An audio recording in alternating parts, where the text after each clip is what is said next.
My name's Russell Spatz. I'm an alcoholic. So I don't know. I'm confused, Paul. You said if what is that? If you've had a few drinks, refrain from speaking. Yeah.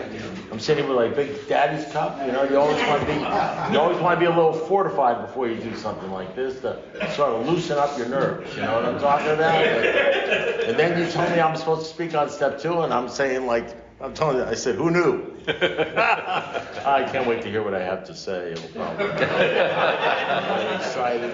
I've been doing this. I'm on my 42nd year of sobriety, and I've been doing this. Whatever this turns out to be. I used to actually do step. We call them step series, but I don't even call them steps anymore. Call them talks. But I've been doing this stuff for like 35 years, ever since I had 5 years, 6 years, something like that. And it's always good to be here. And when I used to, there was a time when I did these things that I'd come to meetings. I'd be so prepared. I'd have the big book. I'd have the 12 and 12. Later on, I had Dr. Bob's Good Old Timers. I had like 3 or 4 books. They'd be marked and underlined. I'd like to have tabs in each one, and I'd be opening them up and reading them and everything like that. That I can't do that now because of the dementia. But no, it's true. I wouldn't be able to figure that out, and it wouldn't be. So that's when I actually used to do the steps and actually help people out. But what happens is, I told him, he says, "Do you do the steps?" I said, "I don't know. I think so. I don't know. I've been doing them for like 42 years. After a while, it's like wax on, wax off. With me, I'm just telling you. I'm sort of thinking that it's possible that if you do these things, inventory, 5th step, confession, making amends, finally making amends so many times that maybe you're 10, 15, 20 years sober that you don't really make that many amends anymore because you don't screw up. They say one of the results of doing a 10-step over and over again, besides the fact that you get sick and tired of making amends, is you come to the realization, at least I did after 15, 20 years, if you don't do stupid shit or selfish shit, you don't have to make amends. And then you work on not doing stupid, selfish shit. And they call that restraint of tongue and pen.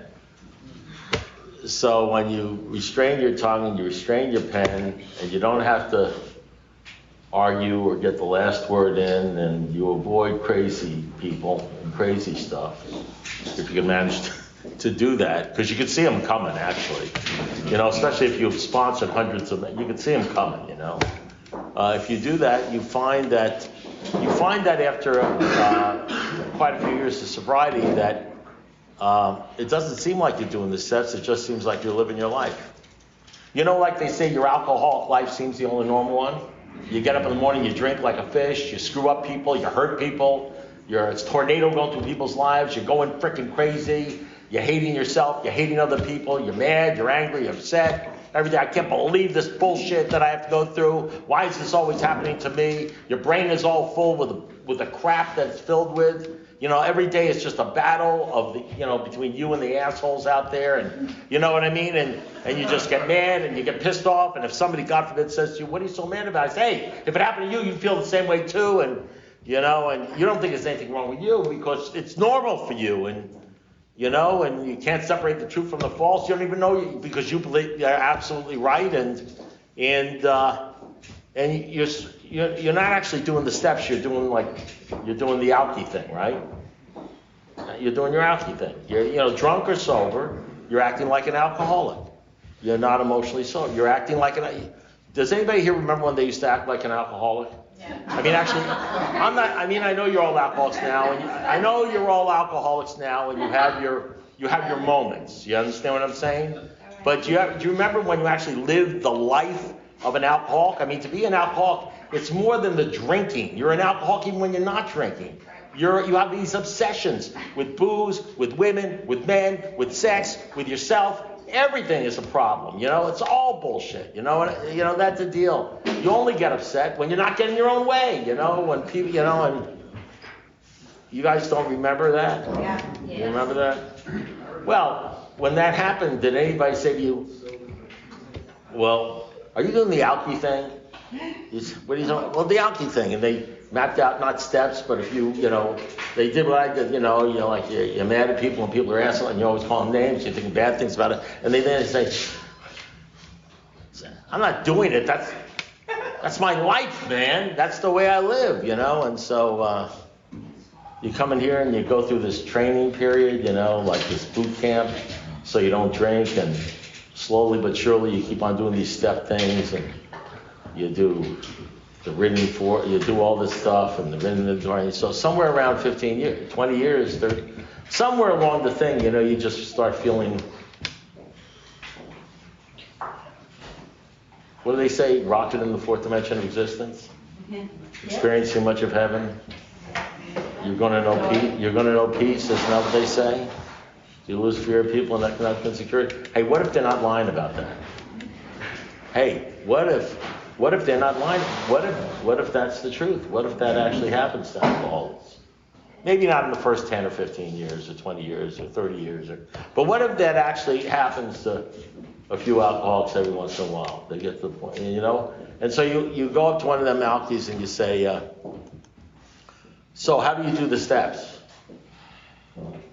And I said, well, it's in the book. They'll tell you how to do it and everything like that. But they said, well, how do you do it? I say, I just live it. I just live my life. Because when you do the steps over and over again, when your whole life turns in, whenever I'm disturbed, there's something wrong with me, and you say, why am I upset? And you pin it down and you make them, and you do, and you restrain. When you do it that way, it's not like you're mechanically, like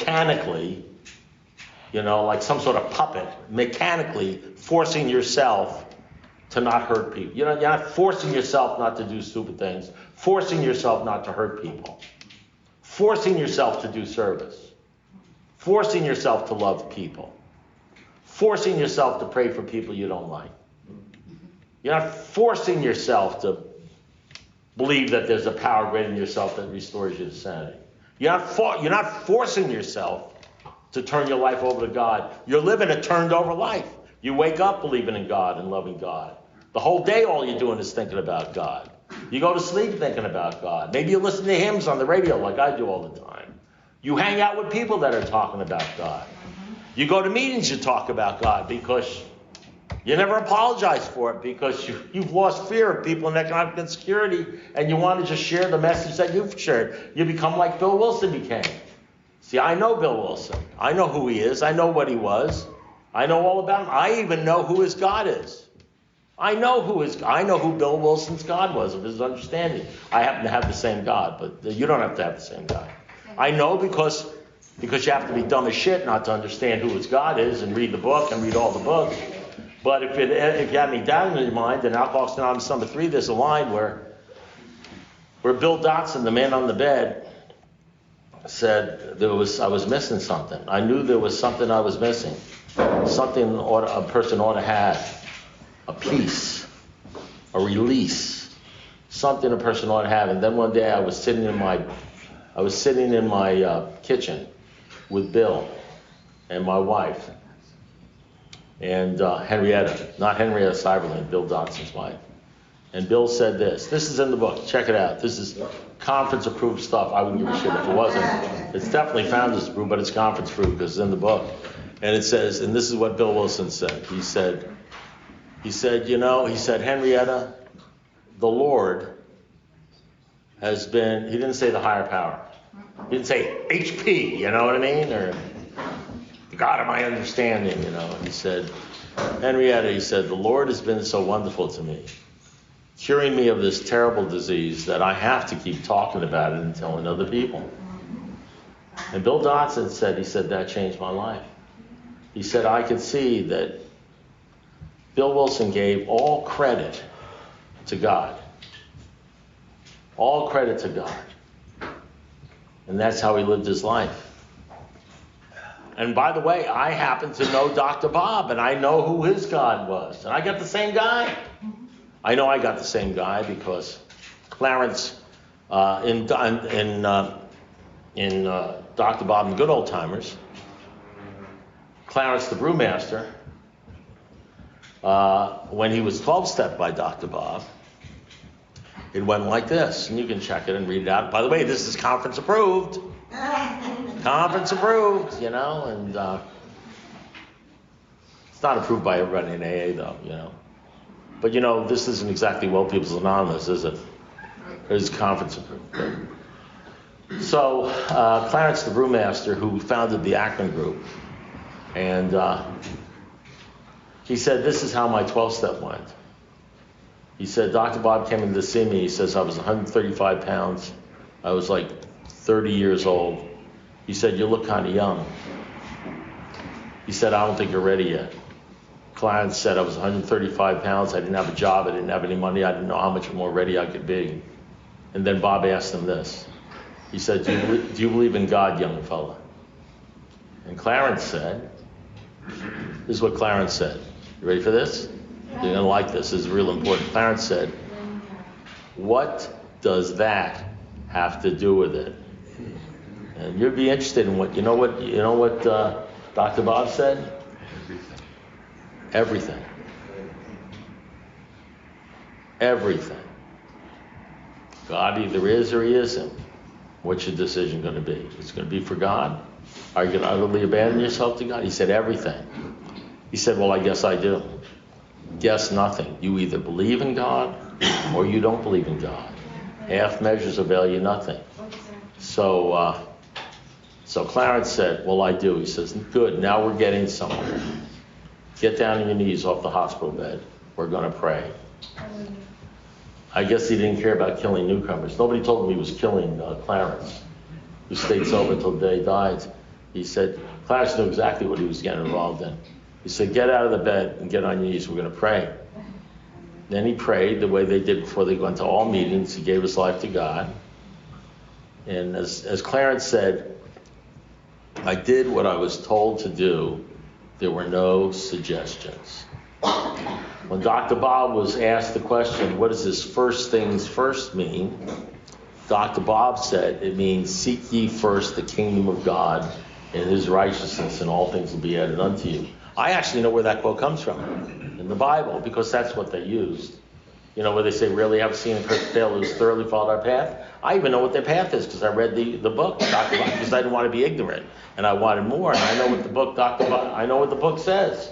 It says the books that they found absolutely essential were 1 Corinthians 13, Sermon on the Mount, and the book of James.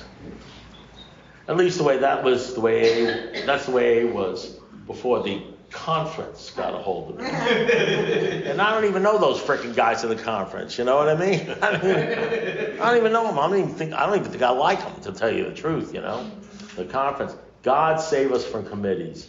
You ever been to a business meeting? Can you imagine what like if pure AA, the pure AA was given to this group to go through it and have a business meeting about it? What kind of crap would pop out of that? You know what I mean? Oh, I don't know. I should. Don't even worry. Don't get mad at this shit, because you're free-thinking individuals. You can do whatever you can walk out of here and say, I don't believe any of that crap. I'm just telling you stuff I've learned in the last 41, 42 years. Yeah, it's just the way my mind works, but watch out. You may start thinking about this crap, and that'd be dangerous, And everything comes out in the wash, doesn't it? It really, forget about the right or wrong or opinions. It all really comes out on whether or not you can stay sober for over 20 years. Only 1 in 200 do. You know that. Basically, only 1 in 200 stay sober, and there's a huge gap between 20 and 40 years. We talked about that last time. The A is strewn with bodies of people saying, well, I've been around for 25 years and I'm working on 90 days now. Or I had 11 years and then I drank. I had 7 years and then I drank. I had 6 years when I drank. See, we're like a giant, We're like a giant self-cleaning oven. Every 3 or 5 years, the alcohol comes through and clears out all the fucking bullshit. All the, well, I wouldn't have done that if I came in, and I don't believe in that, I think you do it that way. And all the people that are defiant and don't want to surrender and don't want to give in and want to do it their way and want to continue to play God. Above reason, we must stop playing God and not even knowing they're playing God by making up shit in their mind that has nothing to do with God or anything. It's just, it's life as they understand it. The alcohol, it's like the alcoholic life without the alcohol. The alcoholic life without the alcohol. You don't have to go to a bar, just come here and drink coffee. You know what I mean? It's just staying, and you must be doing it right because you're not drinking yet. But all I know is there's gazillions of people that make it up to 20 years and they fall into that crevasse, that steep canyon between 20 and 40 years. I call it there's 2 fellowships here. It's true, there's 2 fellowships. There's the Not Drinking Club, which we're all members of. We're sort of all members of it. We all come into the Not Drinking Club. We vet medallions for not drinking. We clap for people that, we tell people, no matter how bad your day is, if you could have killed 15 people and raped a nun, it doesn't matter. If you haven't had a drink, you're a success, And that's, listen, newcomers need that stuff. You need that kind of stuff if you're new, and it's very important and that sort of stuff. And then there's some sort of club, some sort of deal where they talk about being rocketed into the 4th dimension of existence, of which we had not even dreamed. They talk about experiencing much of heaven, experiencing joy in your life, and knowing peace. And they say the great fact for us that reach that level is this, that God has become the central factor of our lives. And you have people where God has become the central factor of their lives, and you have people that don't like when people that talk about God in the AA meeting. And people who say things like, if they had said that to me, you're killing newcomers, and criticize people that talk about God. And you have people that have lost all fear of people and economic insecurity. And you have people that are not drinking, but they're thumb-sucking crybabies. They still live a life of anxiety. Yeah, right. Anxiety and envy and fear and loneliness and blaming and anger. Everything. And they're upsettable. They're upsettable. You can always tell somebody's sobriety by what upsets them and how often they get upset. Because we have a spiritual accent. Whenever you're disturbed, no matter what the cause, there's something wrong with you. And it's clear to see this canyon, this crevasse, this huge crevasse. That's where I call that crevasse the place where people who are in the Not Drinking Club go to die. That huge crevasse is talked about in the book. It's called the 6-step crevasse. It's the crevasse that separates the men from the boys. It's the crevasse where on the other side of that are men who are repeatedly trying to grow in the image and likeness of their Creator because they've become entirely ready to have God remove all their defects of character. These are the men that live their life for God. God is the central fact of their lives, and they've become convinced that God is real and lives in their lives in a way which is indeed miraculous, doing for them what they can't do for themselves. They understand that even though, just like they say in the book, they may not meet Bill Wilson and Dr. Bob, although we do when we read their material, it says God will be in charge of that because your real reliance must be on Him. He will show you how to create the fellowship you crave. And those people, they crave spiritual fellowship of people who are focused on God. Those are the people, when they read the book, above everything, we must get rid of this selfishness. We must, or it kills us, understands how selfish they are. They appreciate how selfish they are no matter how sober they are and how long they've been sober. And they know, though, that it says God will remove, there seems no way of removing this. God will do that. And then it says, the way we do it is like this. We made a serious decision. It's not a third step decision. A third step decision is not a serious decision. You know, I made my decision my third step decision when I was a few months sober, and I locked myself in the bathroom and got down on my knees so nobody would see me, just in case they walked into my house off the street, and said the third step prayer. And they got up and, hey, I made a decision for God. You know, I've got a rabbit's foot now. You know, I did it. I did the third step. I guess that must be it. I turned it over to God and then went out, you know, thinking about women and sex and money and cars and all that sort of stuff. But hell, I'd say I'd say the serenity step. I'd say the prayer, serenity prayer. I'd say the Lord's Prayer. You know, I was like right on top of this stuff, and then I'd spend most of my life thinking about the things of this world. Why don't I have this, and why don't I have that? If I only had this, and if I only had that, if I only lost weight, and if I only, you know, whatever, if I only lived in Chicago, if I only had a new car, if I only this. Devoted to God, I didn't make no decision for God. Now, I'm not saying the decision isn't important, but when you live a life, an alcoholic life, which seems normal, which is not about the drinking, which is only get this, listen to me. Drinking's a symptom of the disease. You get it? Drinking's only a symptom of the disease. The real disease exists in your mind, not your body. It's your insanity sober. You don't experience alcoholism when you're drinking. You experience something called drunk. It's a different thing. Alcoholism is why you do stupid shit and why you hurt people and why you feel like a piece of crap. Why deep down inside you know you're worthless, so you got to prove yourself to everybody else. You got to blend in. You can't stand the fact that people might not like you. You associate yourself with toxic, stupid people that'll never like you, but you got to make them like you. You worry about crap that you should never worry about. That's the real. You spend money you don't have to buy crap you don't need to impress people you don't like. You're constantly living a crummy life, but you're 5 years sober. And you think you're doing great. No. And you are doing great. And listen, you are doing great.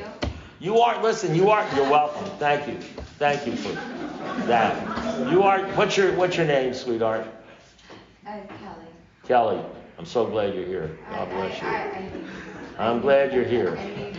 I know, I need it here, I need you here, you know. You're going to help me out here. You're going to help me out here, but sometimes I get lost, you know what I mean? So let's see how this thing works. So the bottom line is that, you know, that's the real disease. And that disease, you know how that disease leaves? That disease leaves. It tells you in the book. It says if you make a serious decision for God, all sorts of remarkable things happen. Being all-powerful, He'll give you everything you need if you stay close to Him and perform His works well. And what are His works? His works are His job for you. He has a job for everybody. To stay close to Him and help other people. Help other people do what? Find Him. That's what it's about. To find Him. You know, and that's the deal. So I don't know. I don't have any power to... listen, the only thing I can do is give my witness. This is what we call witness. I'm giving my witness, my testimony. That's all I got. So I was about 5 years sober, and I went to my first... So why is it important to come to believe that a power greater than yourself will restore you to insanity, to sanity? I mean, if you got to be, you know, the bottom line is what the big book's telling you is you will come to believe. Well, you'll either come to believe that or you won't make it. You will come to believe that a power greater than yourself, it may be your sponsor at first. It may be the group at first. Who knows what it may be at first, okay? Maybe love, the trees, I don't care at first. You'll come to believe that I'll tell you what you'll come to believe. You'll definitely come to believe that you ain't the power. You will definitely come to the end of yourself. You will definitely come to believe that your best thinking on your best day got you in here. You'll definitely come to believe that you need help, because you might even say to somebody, I need help, I can't stop drinking. You'll definitely come to believe that you need help with the drinking thing. which seems like a major thing, but really it ends up being the smallest thing in the end, because you will eventually stop drinking. That's the problem. The real problem is you will eventually stop drinking. And if you stop drinking long enough, you will actually think that you're not drinking, not because of the grace of God, but because you're doing something. That you will start playing God without even knowing you're playing God. You'll think you're perfectly okay because you're not drinking and you're going to meetings because they tell you don't drink and go to meetings, and you will get into that deal, the first and 12-step deal. They say the 2-stepper, where you think you're doing great because, number one, you're not drinking, and number two, you're going to meetings, number three, you're sponsoring people, and you're talking about the steps, and you're doing this, you're staying sober. But God won't be the central factor in your life. Because you don't need him. He'll be like a rabbit's foot that you have in your pocket. You'll have a rabbit's foot here, called God, or HP or whatever. You have this rabbit's foot. And when things get like really bad at 3 o'clock in the morning, you'll pull that rabbit's foot out. You know what I mean? So, God help me. Every once in a while, you'll pull the rabbit's foot out. You'll know it's nice to know the rabbit's foot. Rabbit's foot there can help you for a while, but it ain't going to be the central factor of your life. I can only hope. It's not going to be the central factor. I can only hope. Yeah, we're hoping that for you too, you know. It can be the central factor of your life, but whether or not you have completely devoted yourself. You know what it says in the 7th step? It says you can have earnest religious beliefs, believe that God exists, and your beliefs will remain barren, a barren belief, you know. Barren, because he's not the central factor of your life. I don't know, it says something in the big book, you know, people may get bored by you talking about God, but it says in the big book, you know what it tells me in the big book? It says, I never apologize for God. I never apologize for my faith or talking about God. It says, all men of faith have courage, they trust their God, instead they let him demonstrate their lives what he can do for them. You know why I talk like this at AA meetings? Because God's the most important thing in my life. You know why you never hear this shit at AA meetings? Because most people are scared to talk this way, because God's not the centerpiece in their lives. They're more worried about what you guys think about me. I'm not worried about what you think about me. I'm not even talking to you. I'm really not. I'm talking to him. I know what he wants me to say, and I'm saying it. I'm just sharing it. You want to? I'll tell you who I'm talking to. I'm talking to the one guy who's actually listening. I'm listening. I'm talking to the one guy, the one gal, Kelly, who's talking to you, Kelly. I love you too. I love you too, sweetheart. And I'm talking to you, but I'm even talking to the guy who hates my guts for talking like this, and saying who invited. I'm talking to that guy. You know why? Because that's the guy who's going to walk out of here being pissed off, thinking about what I'm saying. And one day I'm going to meet him 5 years from now. He's going to say, I used to hate you, but now I love you.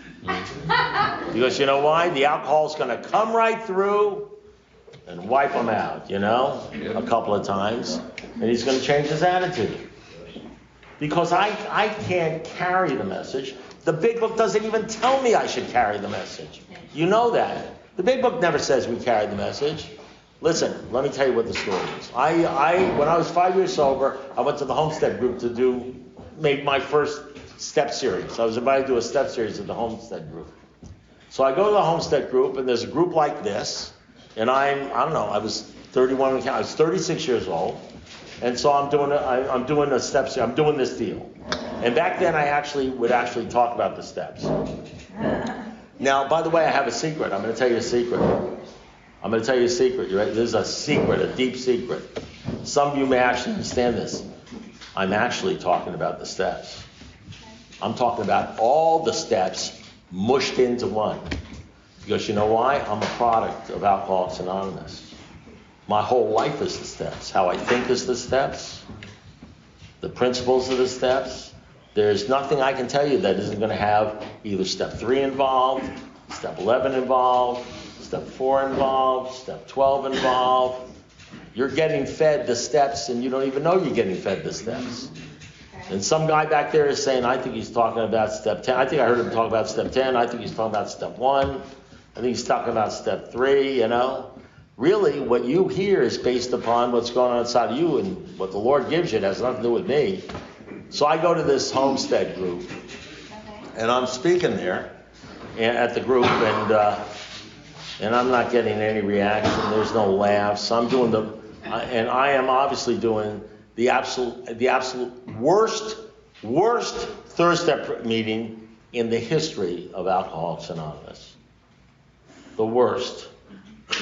And as a matter of fact, I believe it's in the Guinness Book of World Records. Mm-hmm. Worst AA meeting, step meeting in the history of Alcoholics Anonymous. So I leave that meeting and I say to myself, I ain't going back there. I ain't going back. They didn't like me. They didn't love me. I wasn't feeling good. Apparently at 5 years, I was still worried. I know this is hard to believe. At 5 years, I was still worried about what other people might think about me. That actually lasts for a long time. That'll hang on, That'll actually hang on. And I think one of the reasons it hangs on because we don't talk about God a lot. I think if we had as many faithologues as we had drunkalogues in AA, we'd have more people staying sober after 20 years. But I think we don't really talk about God a lot. We talk a lot about drunkalogues. We talk a lot about drunkalogues. When you only hear people talk about drunkalogues and you're 10, 11 years sober, or 12 years sober, you start thinking to yourself, well, nobody's saying anything that's going to help me. That's not my problem. My problem is not the drinking. My problem is I'm always worried about money. I'm always nervous. I always have anxiety. I feel lonely. I get angry. Yeah, Kelly. I'm sorry. You don't have to be sorry at all. I don't want to speak out, but yes, that's something that I know you do. I heard someone speak about, and it. Listen, Kelly, next week you're going to do this. We're going to have you up here, okay? Let me finish my story before you. I'm going to give you a chance to talk at the end of the meeting.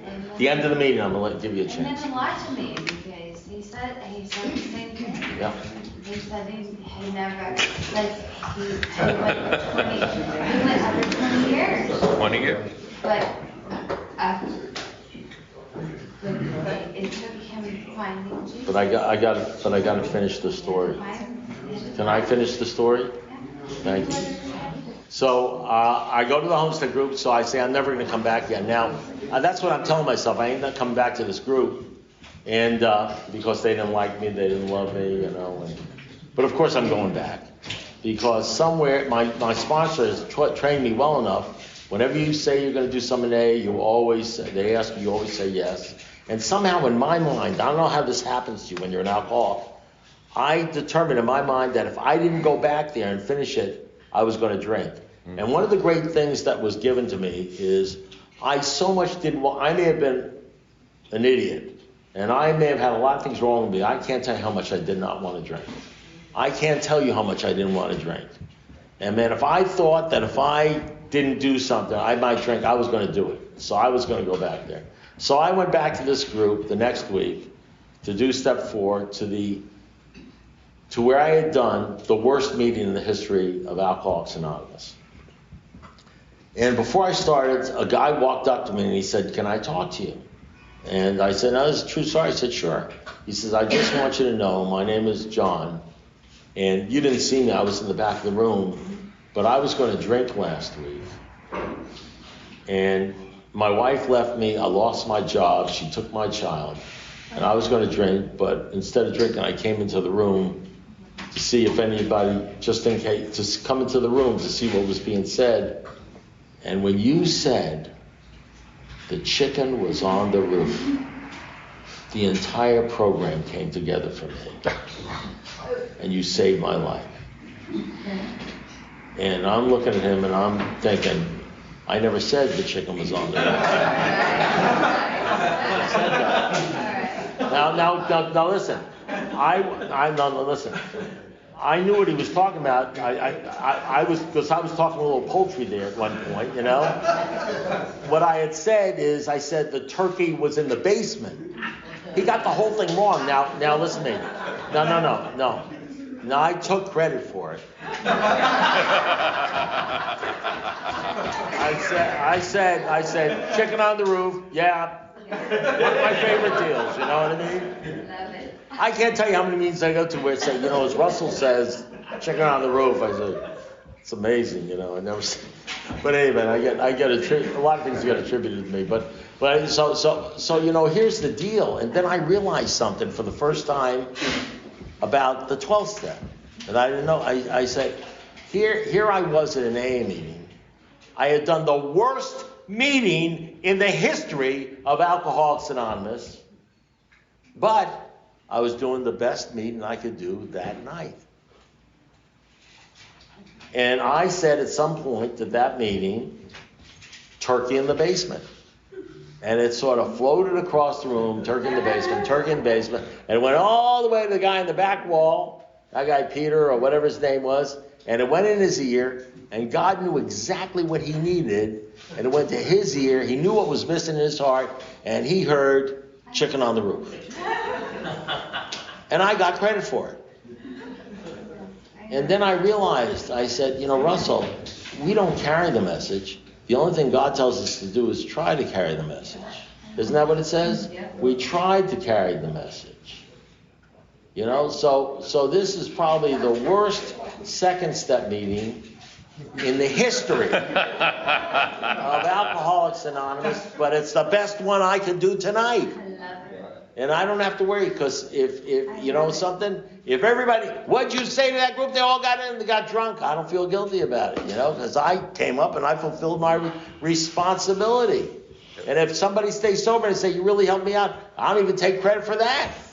Because all I'm doing is trying to carry a message, giving a witness. Now, you don't want to believe my witness? That's fine for you, but this is a true story. And that's the deal with that thing. And all I can tell you is, somehow over a period of time, your belief in God and your faith in God and how much you choose to decide to cultivate that will have a lot to do with whether or not you stay sober for 40 years and whether or not you have joy in your life. And I want to, and I'll put it to you this way. I have 8 grandkids. And, they're little, baby, to like 18 years old, like 3 18-year-old gals that don't, And, if I don't see them for a long period of time, for a year or something, it's like, man, they've grown.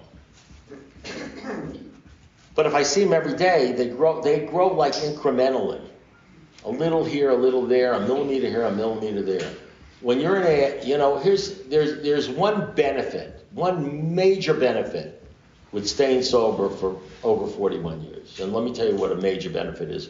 Well, there's the Farmers commercial. I know a lot because I've seen a lot. Not because I'm bright, I've just seen a lot, I've experienced a lot. The way we get a new perspective is by repeated humiliations. I've been humiliated a lot. You understand what I'm saying? I've had a lot of crap happen to me. You've had crap happen to you, right? This is a difficult world. In this world, you will have trouble. There is no question about the fact. Listen, I was selfish, self-centered, didn't give a shit about anybody except myself. Full of self-pity, full of envy, full of entitlement, full of worry and fear, full of all that stuff, full of all that stuff, surrounded by a world of people, many of which were exactly like me. This is not a world that's conducive to make you feel at peace with yourself. I mean, if your idea of staying sober is you're going to be sober as long as everything goes your way and people act nicely, you might as well suck on the muzzle of a gun right now, because that ain't going to happen, okay? You're going to be trying to stay sober in a world where it's coming to get you. I love what the Bible says. It's like the devil's like a roaring lion, looking to devour somebody just roaming around in this world. You're going to go out there and a lot of crap's going to happen to you because of the consequences of your crazy acts. Like John Wayne says, life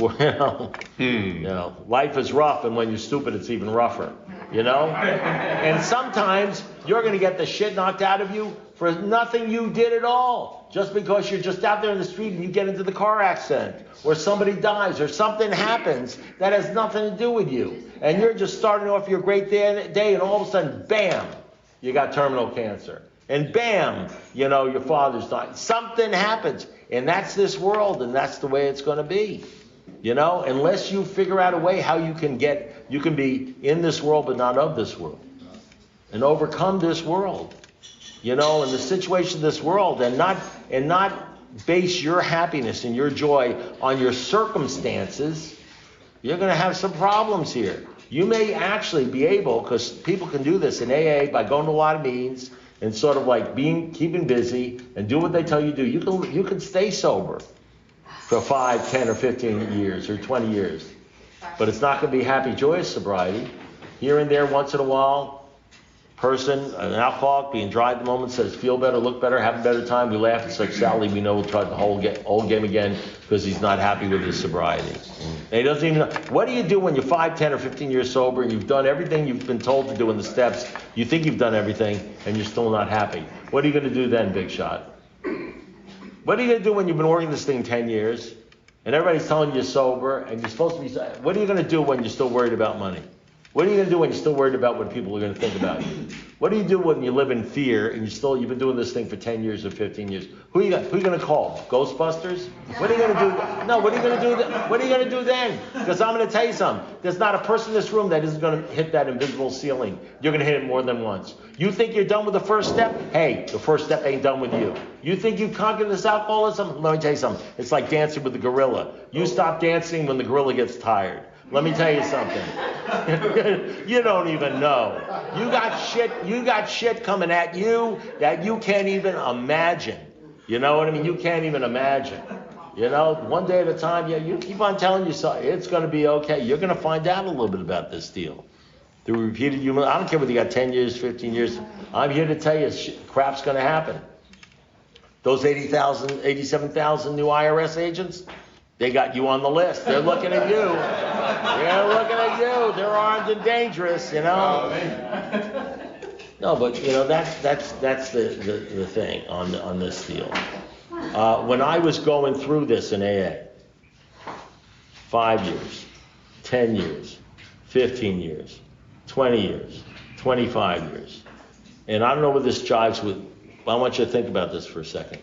As I'm staying sober one day at a time, and they're handing me medallions, 30-day chip, 60-day chip, 90-day chip, 6-month chip, 1 year chip, medallion, 2-year medallion, 3 years medallion.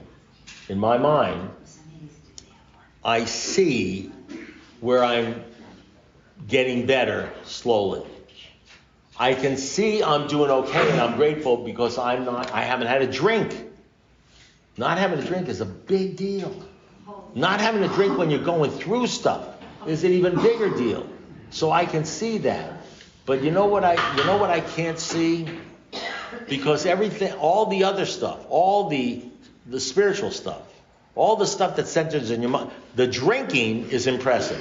And the drinking impresses you for a while. But what happens is this, all the other stuff in your brain, that changes slowly,